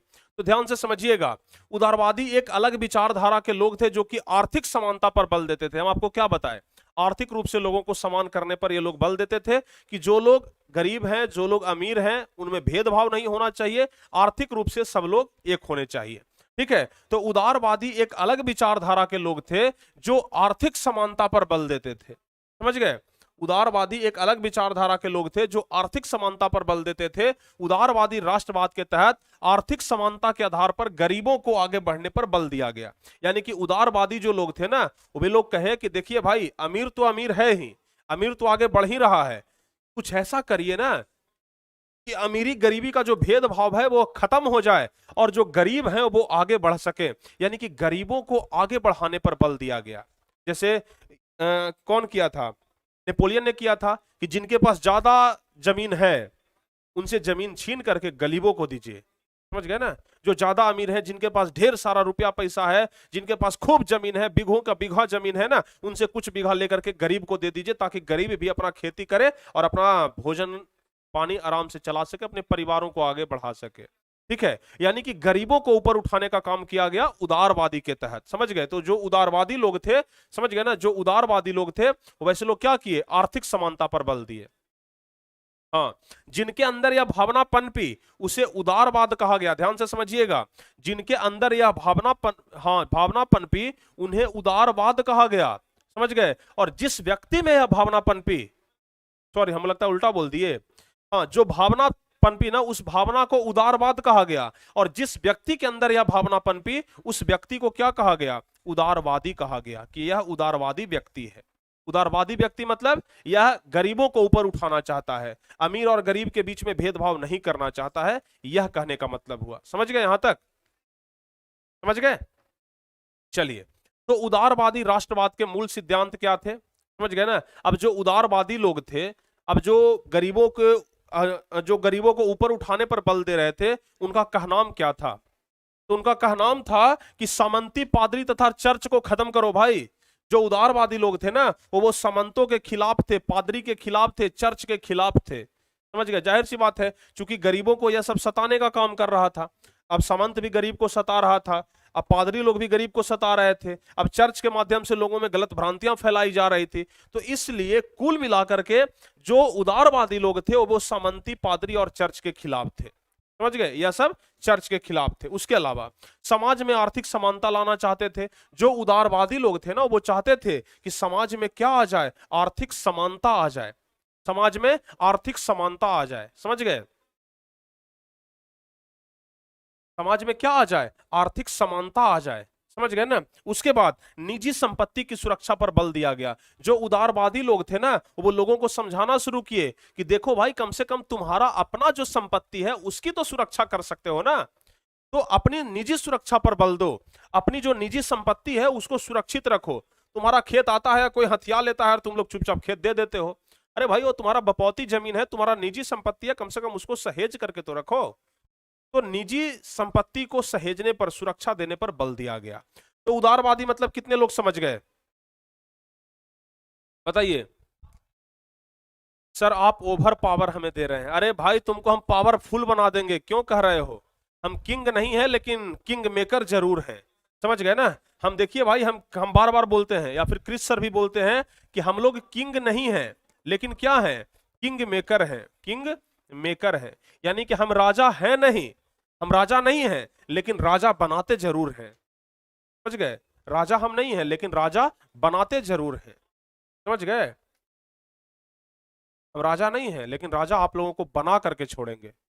जिस समय आप टॉपर बनिएगा ना, जब सर के ऊपर ताज रहेगा ना, तब लगेगा कि हम राजा बन गए, तब लगेगा कि हम सिंहासन पर हैं।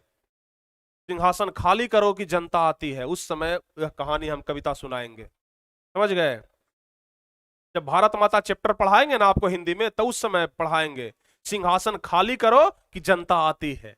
वैसे ही जब आप टॉपर बनेंगे ना, तो सिंहासन आपके लिए खाली हम करवाएंगे। चलिए, यहां तक सारे बच्चे समझ गए? वाह, बहुत बढ़िया। तो उदारवादी मतलब आप लोग समझ गए। चलिए, अब आगे बढ़ते हैं। आर्थिक उदारवाद मतलब क्या होता है? आर्थिक उदारवाद मतलब तो अभी हम आपको समझा दिए ना, आर्थिक समानता पर बल देना और मुक्त व्यापार। अब मुक्त व्यापार बीच में कहां से आया, जरा इसके बारे में बता देते हैं। हर एक चीज के पीछे ना बहुत बड़ा बड़ा लॉजिक है। मुक्त व्यापार कहने का मतलब हुआ कि जब लोग शासन कर रहे थे, यानी कि वैसे लोग शासन कर रहे थे जो कि थोड़े भ्रष्ट टाइप के लोग थे। अब थोड़ा सा नेपोलियन से हम भटक चुके हैं, नेपोलियन पर फिर हम जाएंगे। समझ गए ना? नेपोलियन की तरफ हम लोग फिर जाएंगे, लेकिन अभी फिलहाल थोड़ा सा हम नेपोलियन से भटक चुके हैं। समझ गए? तो मुक्त व्यापार कहने का क्या मतलब, वो जरा ध्यान से समझिएगा। ऐसा कहा जाता है ना कि किसी भी देश का जो आर्थिक रीढ़ का हड्डी होता है ना, वह होता है वहां का व्यापारी लोग। जैसे आज भारत इतना तरक्की कर रहा है, तो इसमें व्यापारियों का बहुत बड़ा योगदान है, क्योंकि व्यापारी लोग सरकार को टैक्स ज्यादा देते हैं। समझ गए ना? तो इसलिए व्यापारियों का अहम योगदान होता है। लेकिन व्यापारियों को जब सताया जाने लगे, व्यापारियों को जब बांध करके रखा जाने लगे, उनकी कुछ नीतियां सरकार की ऐसी हो जिसके तहत व्यापारी लोग बंध जाएं, तो फिर व्यापार खुल करके व्यापार नहीं कर पाता है। समझ गए ना? व्यापार खुल करके नहीं कर पाता है। तो लोगों ने कहा कि देखिए भाई, मुक्त व्यापार पर बल देना चाहिए, यानी कि व्यापारियों को न कम से कम स्वतंत्र छोड़ दीजिए। पहले राजा क्या करते थे, जैसे मान लिया जाए कि यह एक एरिया है, इसमें ढेर सारे व्यापारी हैं, ठीक है, ढेर सारे व्यापारी हैं, और बीच में एक राजा है। बीच में क्या है भाई? एक राजा है। अब यह राजा क्या करता था कि इस व्यापारी के पास गया, इस व्यापारी के पास गया, इसके पास गया, इसके पास गया, सब व्यापारी के पास जाता था और सबसे टैक्स वसूलता था। कहता था लाओ लाओ हमारा टैक्स लाओ, हमारे हिस्से का चीज लाओ। तो सबसे टैक्स वसूलता था। समझ गए? जब सबसे टैक्स वसूल रहा था, तो लोग व्यापारी कहे कि भाई ये देखो, राजा अपना कितना लेवल गिरा लिया है, सब हमसे आता है, टैक्स वसूलता है और चले जाता है, हमारा क्या फायदा है, क्या नुकसान है, यह सब कुछ जानने का प्रयास भी नहीं करता है। समझ गए ना? तो लोग क्या कर रहे थे, राजा को टैक्स तो दे रहे थे, लेकिन लोगों ने क्या कहा, ध्यान से समझिएगा, लेकिन लोगों ने क्या कहा कि अब कुछ ऐसा करना होगा ना जिससे कि व्यापारी लोग स्वतंत्र हो जाए, क्योंकि अगर व्यापार स्वतंत्र हो जाएगा तो आर्थिक रूप से सब एक हो जाएंगे। अब सोचिए ना भाई, ये पूरा फ्रांस है, अगर सब जगह का व्यापारी अगर एक हो जाए, सब जगह के व्यापारी को अगर एकजुट कर लिया जाए, तो पूरा फ्रांस आर्थिक रूप से एक हो जाएगा कि नहीं हो जाएगा? आर्थिक रूप से एक हो जाएगा। और वही प्लानिंग बनाया गया, सब मिलकर के गया राजा के पास, समझ समझ गए ना, सब मिलकर के गया राजा के पास, और राजा के पास जाकर के बोला कि राजा साहब देखिए, बात कुछ ऐसा है कि आप राजा हैं, आप क्या हैं, राजा हैं, आपका एक गरिमा है, आप हमारे सम्राट हैं, आप हमारे भगवान हैं, और आप सब जाते हैं इन छोटे मोटे व्यापारियों के पास पैसा तसीलने के लिए, ये आपको शोभा नहीं देता है, एक राजा की गरिमा के खिलाफ है, आपका बेइज्जती नहीं होता है?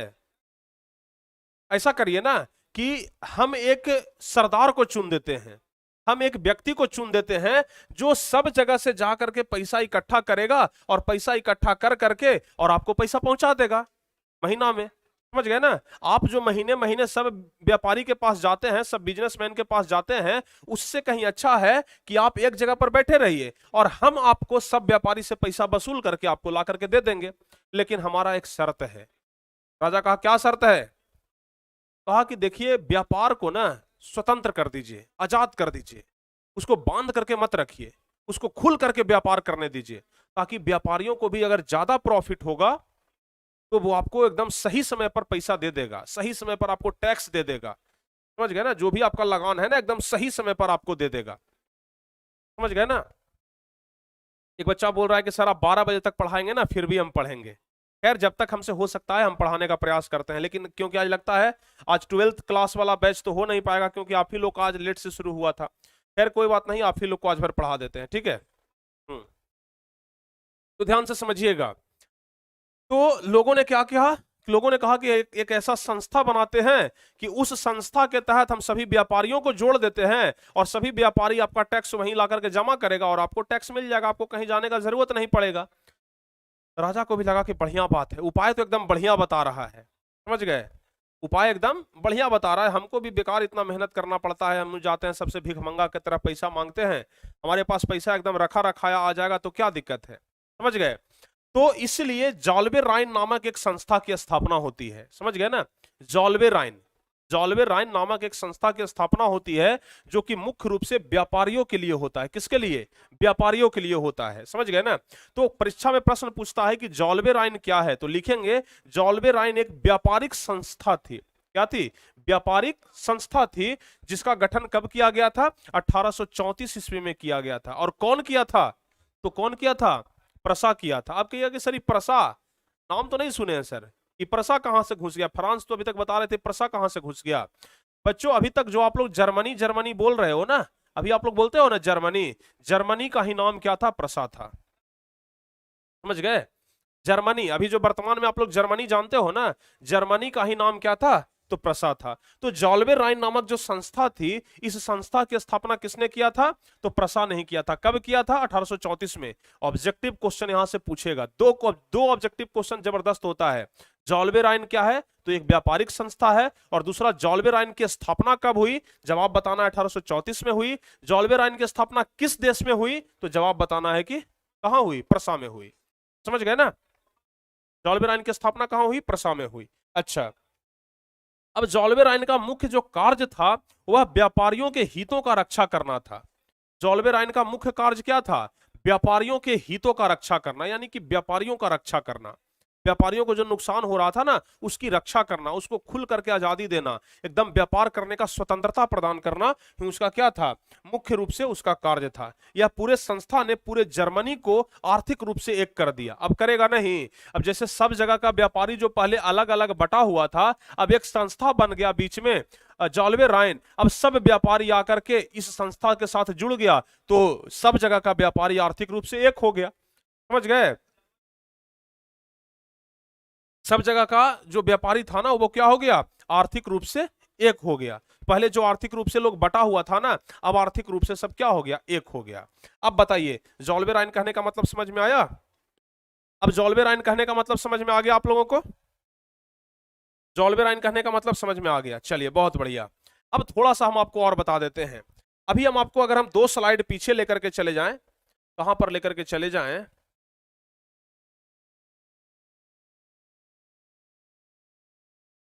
चलिए यहां पर लेकर के हम आपको आते हैं इस पेज पर। अब फिर से हम आते हैं नेपोलियन पर, वापस लौटते हैं। समझ गए ना, बीच बीच में थोड़ा सा कुछ आ गया था, 1-2 पार्ट जिसके बारे में बता दिए, जैसे जॉल्बेराइन हो गया, उदारवादी हो गया, राष्ट्रवाद के विकास में सहायक तत्व, यह सब कुछ बीच में टॉपिक आ गया था, उसके बारे में हम आपको बता दिए। अब फिर से हम लौटते हैं नेपोलियन पर।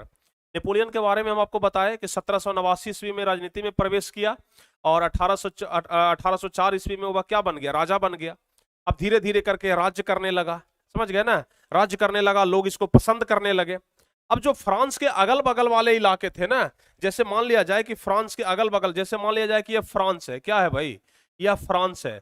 अब फ्रांस के जो अगल बगल वाला इलाका था, अगल बगल वाला जो इलाका था, अब सबको लगने लगा कि अरे भाई फ्रांस में तो ऐसा राजा बन गया है ना जिससे पूरा जनता एकदम खुश है, हम लोगों को भी ऐसा राजा मिलना चाहिए, या फिर हम लोगों को भी नेपोलियन जैसा राजा मिल जाए तो कितना बढ़िया रहे। समझ गए ना, सब लोग एकदम नेपोलियन का तारीफ करने लगा, सब लोग नेपोलियन का तारीफ करना शुरू कर दिया।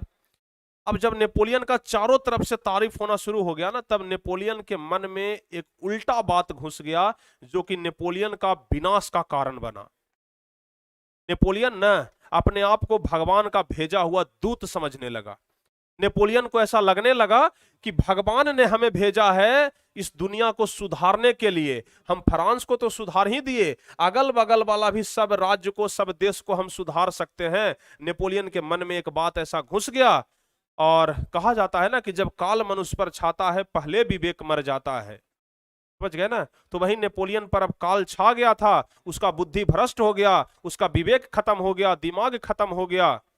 वो उसके मन में यह नकारात्मक बात घुस गया कि हम भगवान का भेजा हुआ दूत हैं और हमको भगवान भेजे हैं दुनिया को सुधारने के लिए। नेपोलियन क्या किया, अगल बगल वाले राज्य पर कब्जा करना शुरू कर दिया, अगल बगल वाले राज्य पर आक्रमण करता, कब्जा करता और उसको सुधारने के प्रयास उस पर कब्जा करता था कि जो भी छोटे छोटे राज्य है ना, छोटे छोटे देश हैं, सब पर अपना कब्जा कर लें और सबको हम सुधार देंगे। इसको ऐसा घमंड हो गया। कहा जाता है कि घमंड तो रावण का नहीं रहा भाई, तो ये नेपोलियन का क्या रहेगा। समझ गए ना, सब पर धीरे धीरे करके क्या करना शुरू कर दिया, कब्जा करना शुरू कर दिया। अब ऐसे ही कब्जा करते करते करते करते एक बार इधर रूस था, रूस पर आक्रमण कर दिया। समझ गए ना, इधर से आया और नेपोलियन बोनापार्ट किस पर आक्रमण कर दिया, रूस पर आक्रमण कर दिया। अब रूस तो था एकदम ताकतवर, समझ गए ना, रूस था एकदम ताकतवर। और जब नेपोलियन ने जब कब्जा किया इधर, तो एक वाटरलू का मैदान था, समझ गए ना, वाटरलू के मैदान में युद्ध शुरू हो गया। समझ गए ना, इधर से नेपोलियन आ गया, इधर से सब रूस वाला आ गया, और नेपोलियन का हारने का कारण बन गया क्या जानते हैं, रूस को न सपोर्ट करना शुरू कर दिया कुछ देश, जैसे फ्रांस हो गया, प्रसा हो गया, ऑस्ट्रिया हो गया, ऑस्ट्रेलिया मत समझ लीजिएगा, ऑस्ट्रिया। तो यह सब जो देश था ना, यह रूस को समर्थन करने लगा, कहा कि नहीं हम तुम्हारे पक्ष में हैं, हम तुम्हारे पक्ष में हैं। जानते हैं ना कि जब किसी का नाम बहुत ज्यादा चलता है ना, तो लोग उसके खिलाफ में भी खड़े हो जाते हैं। तो रूस को यह सब समर्थन करना शुरू कर दिया। अब इधर से आ गया भाई नेपोलियन बोनापार्ट लड़ने के लिए, कहाँ आ गया, वाटरलू के मैदान में आ गया। वाटरलू के मैदान में युद्ध शुरू हो गया। अब इधर से पूरा देश है, इधर से नेपोलियन अकेले है, बताइए जीत पाएगा, कभी नहीं जीत पाएगा। अंततः क्या होता है ना कि इस युद्ध में हार जाता है। कौन हार जाता है, नेपोलियन हार जाता है। नेपोलियन का चित्र जरा देख लीजिए आप लोग, इतना देर से नेपोलियन नेपोलियन सुन रहे हैं, नेपोलियन का चित्र जरा आप लोग देख लीजिए। यह है नेपोलियन, और यहां पर देखिए यह है वाटरलू का मैदान जहां पर युद्ध हुआ। समझ गए ना, यह है वाटरलू का मैदान जहां पर क्या हुआ, युद्ध हुआ। और यह जो नेपोलियन के द्वारा युद्ध लड़ा गया, इससे बहुत ही ज्यादा भयंकर युद्ध हुआ, और इस युद्ध का नाम पड़ा वाटरलू का युद्ध, क्योंकि यह वाटरलू के मैदान में लड़ा गया था। जैसे पानीपत के मैदान में लड़ा गया तो पानीपत का युद्ध, वैसे ही वाटरलू के मैदान में लड़ा गया तो वाटरलू का युद्ध हो गया। लेकिन इस युद्ध में ना नेपोलियन की हार हो गई, नेपोलियन को बंदी बना लिया गया। समझ गए ना, क्योंकि एक तरफ से पूरा 4-5 देश मिलकर के लड़ रहा था, एक तरफ से फ्रांस अकेले था, नेपोलियन था।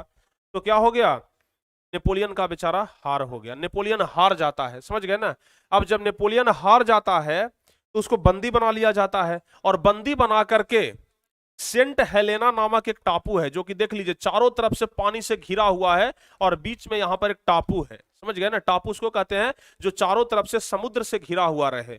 तो चारों तरफ से समुद्र से घिरा हुआ है और बीच में एक टापू है, वो वहां पर नेपोलियन को लाया जाता है और उसको बंदी बना लिया जाता है और यहीं पर एक जेल में इसको रख दिया जाता है। समझ गए ना, चारों तरफ से पानी पानी, या भाग भी नहीं सकता है, तो इसी टापू पर इसको रखा गया। बेचारा 6 साल तक यहाँ बचता है और 6 साल के बाद इसका मृत्यु हो जाता है। तो नेपोलियन का कहानी कुछ ऐसा ही है। घमंड हो गया था इसको, ये अपने आप को भगवान का भेजा हुआ दूत समझने लग गया था और यहीं इससे सबसे बड़ा मिस्टेक हुआ, सबसे बड़ा गलती हुआ। इसलिए कहा जाता है कि कोई भी काम करिए तो सोच समझ करके करिए। थोड़ा सा पावर आ जाए ना तो उसका गलत इस्तेमाल मत करिए। थोड़ा सा पावर आ जाए तो घमंड मत दिखाइए, नहीं तो घमंड तुरंत खत्म भी हो जाता है। अगर कोई पावर दे सकता है तो पावर छीन भी सकता है। समझ गए, और अपने आप को ही भगवान का भेजा हुआ दूत समझने लग गया था तो पावर तुरंत खत्म हो गया, तुरंत बंदी बन गया। समझ गए, समझ गए ना। तो कुल मिलाकर के अब यहां से जो नया टॉपिक स्टार्ट होता है वह है रूढ़िवाद की पुनर्स्थापना। कहने का मतलब हुआ कि जिस समय लुई 16वां शासन कर रहा था उस समय था रूढ़िवाद। जिस समय लुई 16वां शासन कर रहा था ना, उस समय को कहा जाता है रूढ़िवाद। और जब लुई 16वां मरा था तो कौन आया था? नेपोलियन आया था। और नेपोलियन भी अब बंदी बन गया, नेपोलियन भी अब मर गया। तो फिर से लुई 18वां अब यहां का राजा बनेगा, यानी कि बुर्बो वंश का ही, जो बुर्बो वंश के साथ हम शुरुआत किए थे ना, उसी बुर्बो वंश का लुई 18वां अब यहां पर शासन करेगा। कल हम एक बच्चे का कमेंट देख रहे थे जो पूछ रहे थे कि सर अब लुई 16वां भी मर गया, अब लुई 16वां की पत्नी भी मर गई, तो लुई 18वां कहां से आ गया? उसका बेटा कहां से आ गया? उसका बेटा नहीं है, लेकिन है उसी के वंश का। उसका बेटा नहीं है, लुई 16वां का बेटा नहीं है लुई, हाँ लुई 16वां का बेटा लुई 18वां नहीं है, लेकिन उसी के वंश का है। समझ गए ना। तो अगले क्लास में प्यारे बच्चों अब हम आपको बताएंगे वाटरलू युद्ध के बारे में। अभी हम आपको हालांकि समझा भी दिए हैं कि वाटरलू का जो युद्ध है ना वह कब लड़ा गया था, तो 18 जून 1815 को लड़ा गया था। 18 जून 1815 को, यानी कि 1804 ईस्वी में नेपोलियन राजा बना और 1815 ईस्वी में तो यह लड़ा ही गया। यानी कुल मिलाकर के ना 11 साल तक क्यों वो राज्य कर पाया, 11 साल तक क्यों वो राजा बना रहा। 12वां साल तो बेचारा बंदी बन गया और मर भी गया। 4-5 साल के बाद चला गया सेंट हेलेना नामक टापू पर। समझ गए। तो वाटरलू का युद्ध जो हुआ वह 18 जून 1815 ईस्वी में लड़ा गया था। नेपोलियन का यह सबसे अंतिम युद्ध था, क्योंकि यहां के बाद वो हार गया, उसको बंदी बना लिया गया, तो उसका यह सबसे अंतिम युद्ध था। इसमें एक तरफ फ्रांस था, हम आपको बताया ना, एक तरफ नेपोलियन अकेले था जो कि फ्रांस की तरफ से लड़ रहा था, और दूसरी तरफ से कौन कौन आ गया? रूस आ गया। और रूस का सहायता करने के लिए ब्रिटेन आ गया, प्रसा आ गया, ऑस्ट्रिया आ गया, हंगरी आ गया। मतलब सब देश एक तरह से मिल गया और इसको कहा जाता है मित्र राष्ट्र। समझ गए ना, क्या कहा जाता है? मित्र राष्ट्र। इस युद्ध में हारने के बाद नेपोलियन ने आत्मसमर्पण कर दिया तथा उसे एक कैदी के रूप में सेंट हेलेना नामक टापू पर भेज दिया गया। अभी बताया ना, यह बेचारा हार जाता है और इसको बंदी बना लिया जाता है और बंदी बना करके सेंट हेलेना नामक एक टापू है, टापू पर उसको भेज दिया जाता है। चारों तरफ से समुद्र से घिरा हुआ है, भाग भी नहीं सकता है, भागोगे तो समुद्र में डूब करके मर जाओगे, तो इसलिए कोई भाग भी नहीं सकता है। तो उसको सेंट हेलेना नामक टापू पर भेज दिया जाता है, जहां 52 वर्षों की आयु में 1821 ईस्वी में उसकी मृत्यु हो जाती है। यानी कि 1815 ईस्वी में बेचारा बंदी बनाया गया और 1821 ईस्वी में मर गया। यानी कुल मिलाकर के 6 साल तक ही वो जीवित रह पाया उस टापू पर। समझ गए ना, क्योंकि जेल में बंद होने के बाद ना तो बढ़िया से खाना मिला, ना तो बढ़िया से सब कुछ मिला। बेचारा 6 साल बचा और 6 साल के बाद मर गया। तो अब नेपोलियन का युग भी खत्म हो गया। अगली क्लास, हम पिछला क्लास में लुई 16वां का युग खत्म किए थे, इस क्लास में नेपोलियन का युग खत्म कर दिए।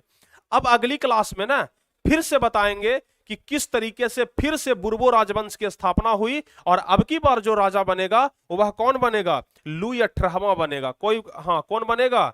लुई 18वां बनेगा। और किसके सहायता से बनेगा? तो ऑस्ट्रिया का चांसलर मेटरनिख के सहायता से। मेटरनिख उसको सहायता करेगा। यहां पर देख रहे हैं ना, ऑस्ट्रिया जो मदद के लिए आया था, ऑस्ट्रिया जो रूस के मदद के लिए आया था, यहीं का एक राजा था जिसका नाम था मेटरनिख। उसका भी का नाम यही था कि शासन तो करो लेकिन जनता की भलाई ना करो। और यही ऑस्ट्रिया का राजा अब किसको राजा बनाएगा? अब बनाएगा राजा लुई 18वां को और कहेगा कि फिर से जनता को शोषण करना शुरू कर दो।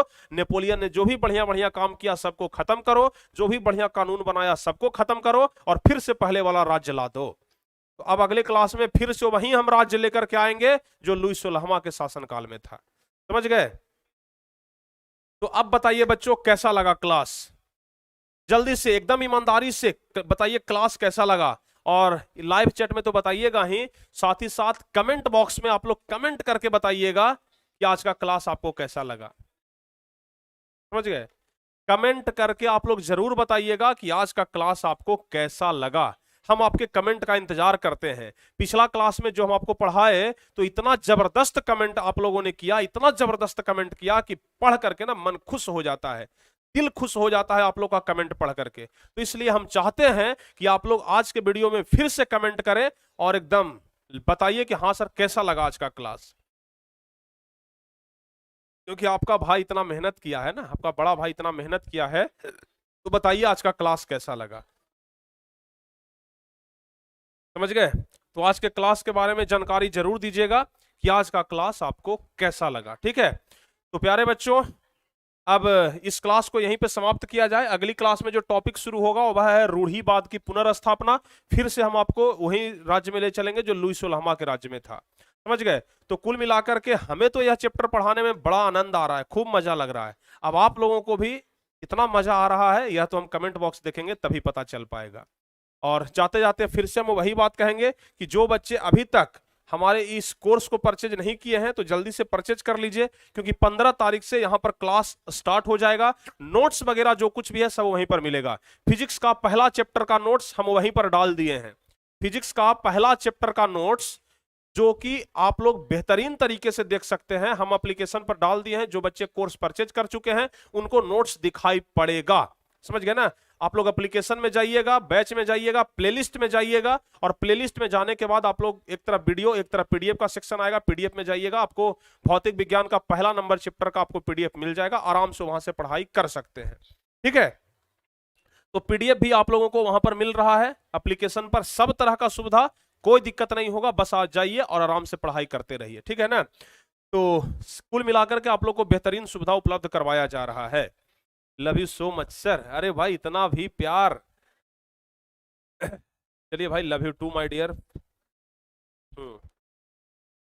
देखिए 12th वाले बच्चे कुछ यहाँ पर पहुंच गए हैं और बोल रहे हैं सर 12th वाला क्लास नहीं होगा क्या?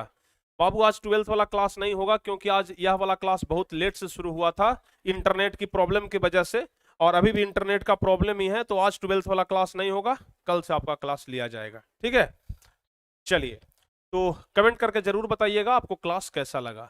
मिलते हैं प्यारे बच्चों अगली क्लास में, लेकिन जाते जाते हम फिर से कहेंगे कि आप लोग टॉपर बैच में ज्वाइन जरूर हो जाइएगा। तो मिलते हैं अगली क्लास में, तब तक के लिए जय हिंद, धन्यवाद।